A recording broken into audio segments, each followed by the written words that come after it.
Salut, moi c'est Axel. Je suis aussi connue sur la Boudu avec le surnom Silvax. Salut, c'est Martin alias l'astronaute. Salut à tous, moi c'est Guette et je vais vous présenter aujourd'hui des études de médecine.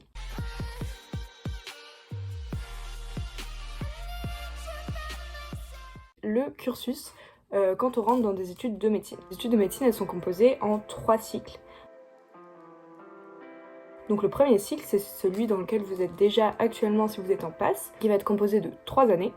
Donc la PASS, ou anciennement PASSES, la P2 et la P3, qui est aussi appelée D1 dans d'autres villes. Donc dans ce premier cycle, il y aura quelques stages, mais les enseignements ils resteront surtout théoriques. Donc on vous apprendra, on verra à peu près tous les appareils du corps humain en détail, avec de la sémiologie, encore de l'embryologie, de l'anatomie, de l'histologie, ce genre de choses que vous connaissez déjà en PASSES. À l'issue de ces 3 années, vous allez obtenir un premier diplôme qui va être de niveau licence, qui va être le DFGSM, qui est le diplôme de formation générale en sciences médicales. C'est un diplôme qui permet l'équivalence entre les autres formations universitaires. Ça vous permettra pas d'avoir le métier tout de suite après, bien sûr.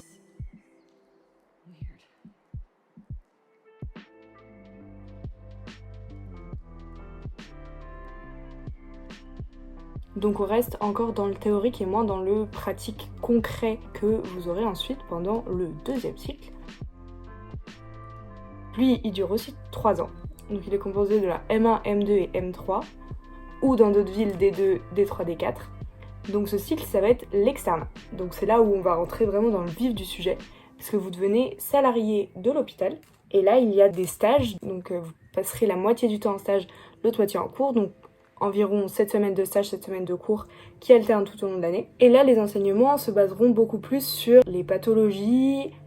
Donc dans le premier cycle, on voit plus quand le corps dysfonctionne et comment il dysfonctionne, alors que là, on va apprendre vraiment à réparer ce qui dysfonctionne, à mettre des mots sur les pathologies et à trouver les traitements, les prises en charge. Donc cet externat, il va aboutir sur un nouveau diplôme qui va être le DFASM, diplôme de formation approfondie en sciences médicales. D'autre part, il va aboutir sur les ECN, donc qui est votre deuxième examen du cursus de médecine après la première année.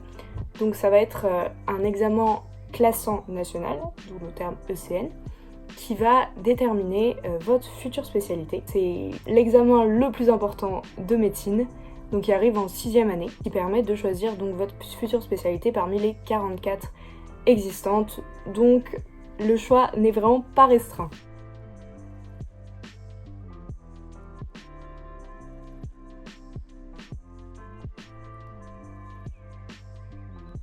Après cet examen, on arrive donc au 3e cycle,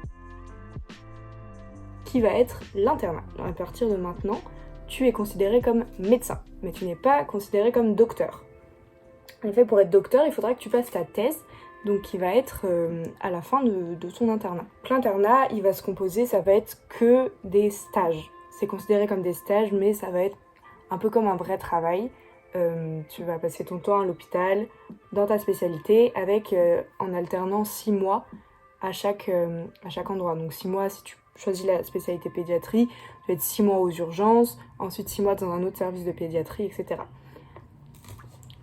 Donc là, tu fais vraiment partie du corps propre de l'hôpital, tu es essentiel à l'hôpital et c'est là qu'il va falloir que tu fasses tes preuves et que tu apprennes un maximum encore. Par ailleurs, tu peux commencer à prescrire, donc tu vas prescrire sous la responsabilité du chef de service. Donc la durée de cet internat, elle va être variable suivant la spécialité. Elle va de 3 ans pour une spécialité de médecine générale à 6 ans au niveau plus des spécialités de chirurgie.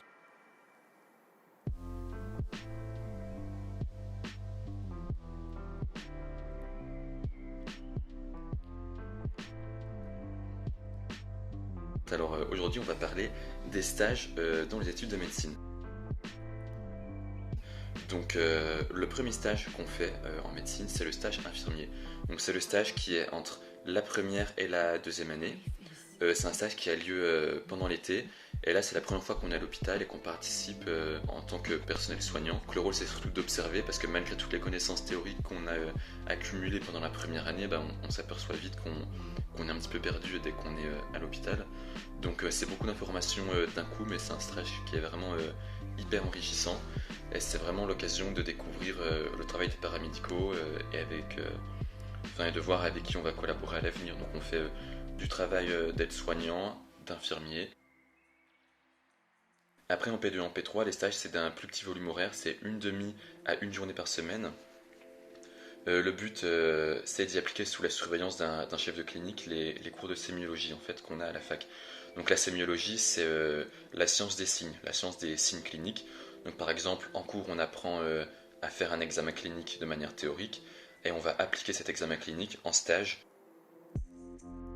Et là on a des stages d'externe. Alors là pour le coup c'est un peu plus sérieux, donc on a 6 semaines de stage et 6 semaines de cours et on alterne ça, 6 semaines de stage, 6 semaines de cours.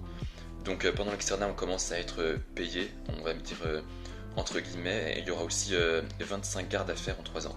Donc on dit payé entre guillemets parce qu'en 4e année on est payé 200 € par mois, ce qui pour un mi-temps ne fait pas atteindre le salaire minimum horaire des étudiants. Mais bon ça après c'est un détail, enfin voilà quoi. Durant ces années, fait partie intégrante de l'équipe médicale. On a certaines tâches qui nous sont spécifiquement dédiées. Par exemple, les prélèvements pour le gaz du sang, le compte-rendu des examens, la prescription de certains examens d'imagerie, etc., etc.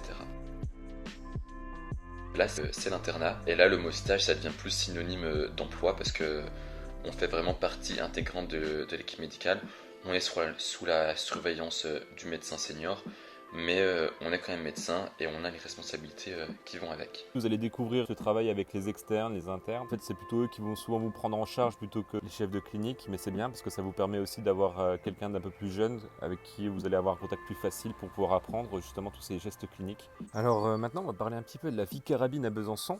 Donc carabin, c'est le petit surnom qu'on donne justement à ceux qui font les études en médecine.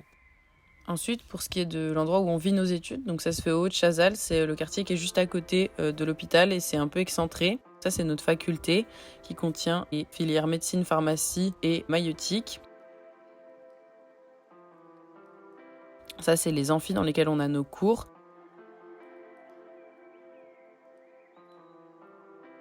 Ensuite, si on ressort de la fac et qu'on traverse les voies de tram, on arrive à notre BU. Et juste en dessous de la BU, vous irez au laboratoire d'anatomie. Donc juste à côté, il y a le restaurant universitaire. Voilà, maintenant vous avez fait tout le tour des locaux et on vous laisse découvrir ce qui les anime. D'abord, on va parler un peu de la Corpo. La Corpo, en fait, vous la connaissez un peu par le site de la Boudu. En fait, c'est une asso qui contient 17 membres. Ils vont représenter les étudiants de médecine auprès de l'Association nationale des étudiants de médecine de France qui s'appelle l'ANEMF. Et c'est aussi elle qui va organiser tous les événements, tout ce qui est soirée, tout ce qui est week-end d'intégration, soirée post-partielle, remise de diplôme, gala, etc. Même si actuellement, avec tous les cadres sanitaires, ce n'est plus possible. Donc ils s'organisent autrement, mais en tout cas, de manière normale, c'est comme ça. Vous allez aussi découvrir aussi que du coup, les études de médecine, c'est une ambiance complètement à part. Souvent, on organise souvent justement ce genre de soirée, ce qui permet de faire des rencontres, de sympathiser un peu avec tout le monde et aussi avec les années sup. C'est un peu comme le tutorat pour P1, sauf que cette fois-ci c'est pour P2 et P3. Donc, le principe c'est de fournir des QCM sur chacun des cours qu'on voit et on met à jour ces QCM chaque semaine. Et à côté de ça, on essaye de fournir des conseils, des réponses aux questions. On est aussi très actif sur Instagram où on poste des QCM tous les jours ou de l'anglais, faire un peu bouger nos promos, qu'on se connaisse un petit peu plus. Notre dernier projet en date c'est une série de cas cliniques pour P2 et une série de cas cliniques pour P3 pour qu'ils puissent s'entraîner sur leur cours de sémiologie. Pour leur partiel. Je vous invite fortement à aller regarder notre Instagram. Comme ça vous permettra peut-être de vous motiver, de voir ce qui vous attend en P2 ou P3. Peut-être que ça amènera des petites vocations. J'espère bien que TuteSup sera actif l'année prochaine quand je serai en P3 et que le projet perdurera avec vos promos. Enfin, il y a bien tout le reste de la vie étudiante bisontine auquel vous pourrez participer avec le temps libre que vous avez perdu en PACES, vous allez pouvoir le retrouver en P2. Vous allez pouvoir découvrir d'autres associations, des associations qui font de l'œnologie comme l'AVC à la fac, ou même participer avec des associations comme Sounvi et SI qui font de l'humanitaire. Enfin voilà, il y a tout un pan associatif aussi qui est très intéressant que vous allez pouvoir découvrir et justement vous investir dedans, chose que vous n'avez pas pu faire jusqu'à maintenant. Donc voilà, vous allez voir, c'est vraiment une partie super cool de votre vie étudiante. Ensuite, les équivalences de diplôme pour travailler à l'hôpital pendant ses études. Dès maintenant, vous pourriez déjà travailler en tant qu'ASH, donc c'est agent de service hospitalier. c'est ceux qui s'occupent de faire de faire le ménage, l'entretien des locaux, une partie restauration, donc c'est-à-dire que vous allez pouvoir délivrer les repas, etc. Chose que vous allez également découvrir pendant vos stages infirmiers. Une fois que vous avez validé votre deuxième année de médecine, donc qu'on appelle P2, vous allez pouvoir travailler en tant qu'aide-soignant, donc AS. Et le rôle de l'aide-soignant cette fois-ci, ça va être de beaucoup plus assister les infirmiers. Vous allez faire les soins, notamment la toilette, les soins d'hygiène, les soins paramédicaux également. Et donc en fait, vous allez être aussi formé sur la prise en charge justement des risques vitaux urgents. Et une fois que vous avez votre M1, donc votre Master 1 validé, vous pourrez ensuite exercer en tant qu'IDE, donc c'est infirmier diplômé d'État. Une fois que vous aurez fini votre internat, et là vous pourrez remplacer des médecins libéraux dans notre propre spécialité pendant les vacances.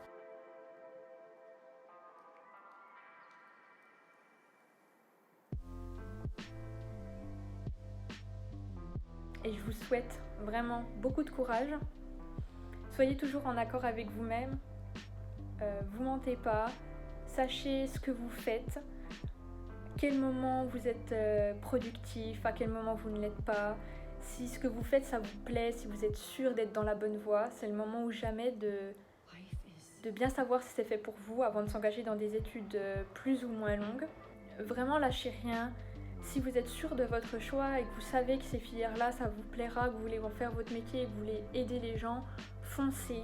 Ça vous sera rendu dès cet été, dès le mois de juillet, vous pourrez en profiter.